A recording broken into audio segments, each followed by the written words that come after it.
information handed out to us, and that's just a brief overlook of what we really got to experience. So I'm just going to speak on a couple quick topics, and then I'm going to pass it on to my brothers and sisters, and they're going to cover a couple things.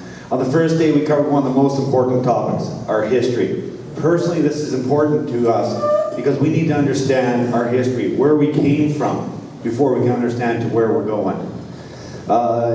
Underneath the history of ILWU Canada, we look back at some of our history and how we became who we are, and the waterfront movement, even back prior to the being unions. We went right back to the 1800s and looked at the history.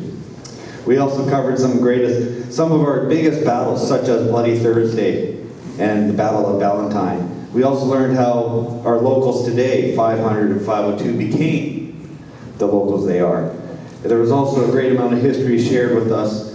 Really, there was too much to even share what was covered.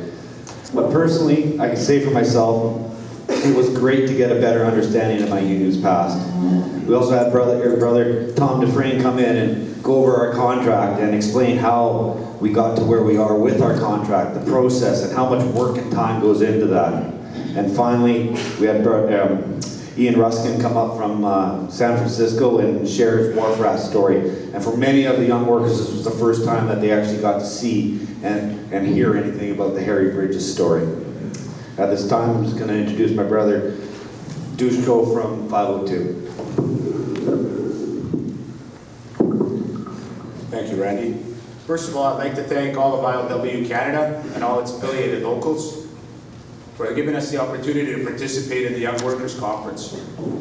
For many of us, it was the first chance to see what international union solidarity is all about. One very significant topic we touched upon at the conference was social media. It's very important to understand that these mediums of communication are public and accessible by all. This accessibility means that our lives are made ever more public and open for scrutiny. Our actions, comments, in our private lives can have detrimental effects on employer, co-worker, and labor relations in general. But, on a positive note, we can use it as a tool for networking between the locals, building our union solidarity, and educating our membership on the day-to-day struggles we all face. Next, I'd like to tell you another great thing the union did for us here at the conference, and that's international solidarity. We had brothers and sisters from the MUA that sent a delegation of their young workers. Sister Sarah McGuire and brothers Luke Murray and Jason Miner. They told us that we're stuck in a similar position with an anti-labor government in power that's trying to erode our worker rights. A video they showed us on the Patrick's dispute was eye-opening. Such overtly violent tactics used on the working class in a first world country seemed unimaginable. The story also told us about the international solidarity that was shown by the ILWU. Our brothers and sisters refused to discharge a ship, the Columbus, Canada, because it was loaded by scab labor halfway across this world. This unity is going to be needed against the political clout and the economic might of our employers.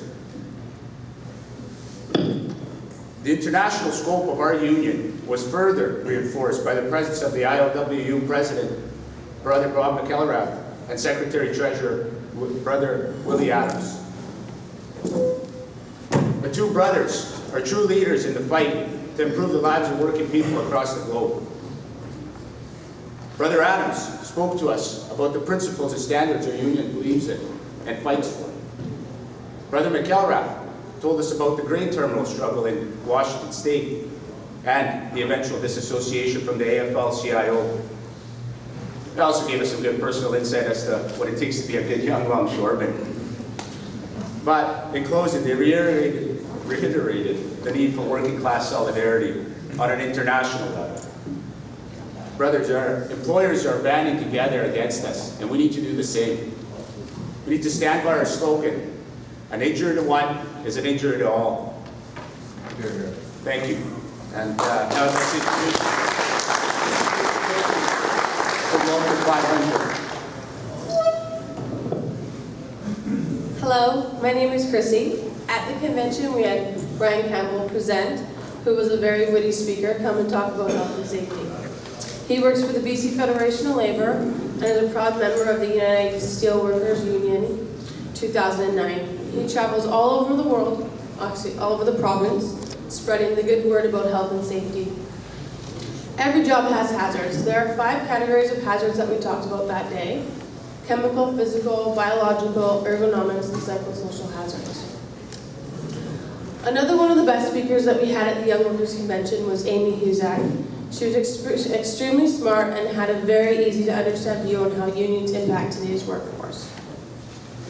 Amy is a great example of how the power of young workers can really make a difference. She got involved in labor activism as a UFC youth intern, working in retail in a newly unionized environment, and seeing the difference that a union made in her life. She then became a chief steward, and then from there was elected to be the Young Worker VP of Saskatchewan Federation of Labor. Now she's working in a national role in the CLC, and Amy is responsible for educating and engaging young workers across the country. As seen in the video, we worked in our groups, racing to come up with catchy union slogans. The assignment was very eye-opening to thinking and started making us think about politic topics. I now would like to introduce my sister Trudy from Local 500. Thank you.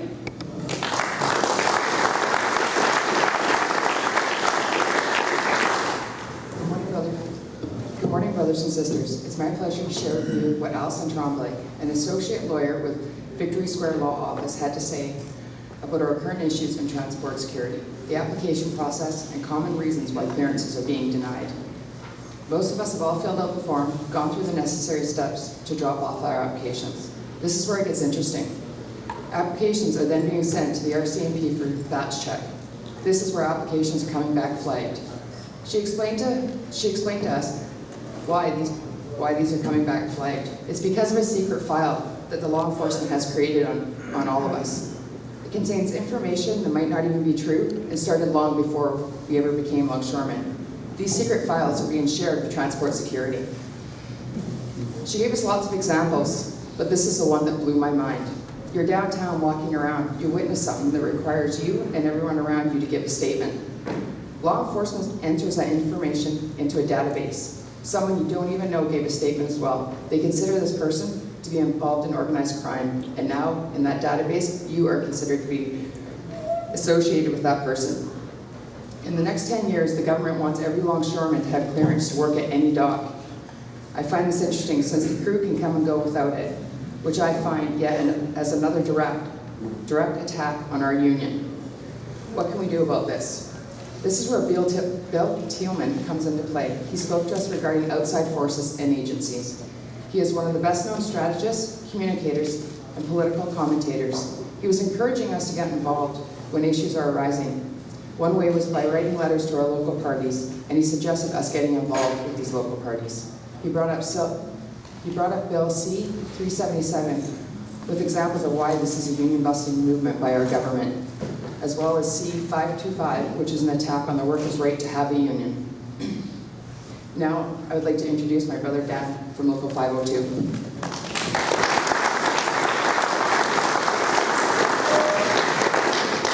So, Dushko took half my shit, so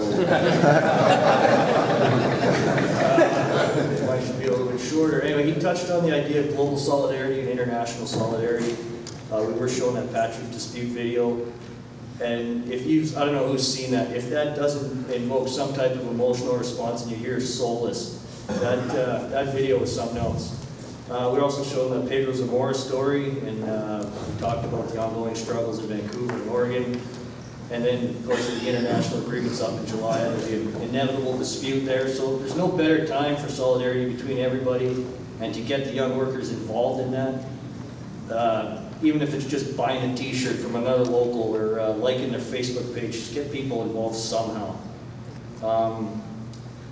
Because if shit ever hits the fan here, we're going to need all the allies and resources we got. And we feel that one of our best resources, and possibly untapped resources, is our young workers. And some people might paint us with the brush. We're just kind of entitled kids whose daddies did all the work and we won a golden ticket. That's not entirely true. There's a lot of us that have a deep respect for what this union offers us. We have a hunger for the tools and education we'll need to participate and get involved in the future. it's, we do want to get involved. We're here. We're showing that, right? Yeah. So now the challenge now is to shape and use that resource.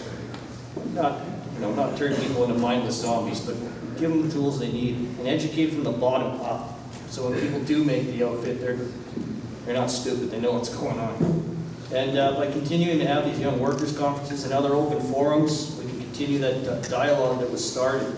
And all the walls were broken down there. It didn't matter if you're a casual, a member, an old timer, if you're from another maritime union, or just a friend of the labor movement.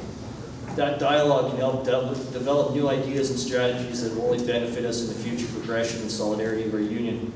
And we can continue to solidify a culture that values our union for its history and its strength, and not just the perks that it provides. That's all I got.